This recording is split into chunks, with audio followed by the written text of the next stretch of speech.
ঈদ যাত্রা গত 10 বছরের তুলনায় আলহামদুলিল্লাহ অনেক ভালো ছিল, অনেক ভালো ছিল। রাস্তায় কোনো যানজট ছিল না।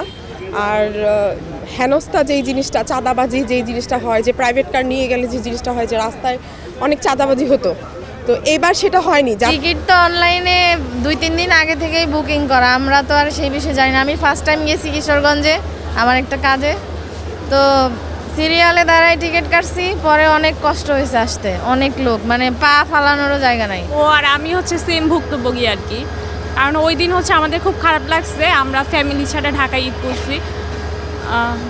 আর কিছু বলার ভাষা নাই, কারণ এই যে ভোগান্তির শিকার হচ্ছে আমরা।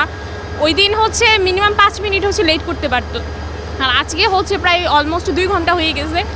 ট্রেন আসার তো কোনো নামগন্ধ নাই।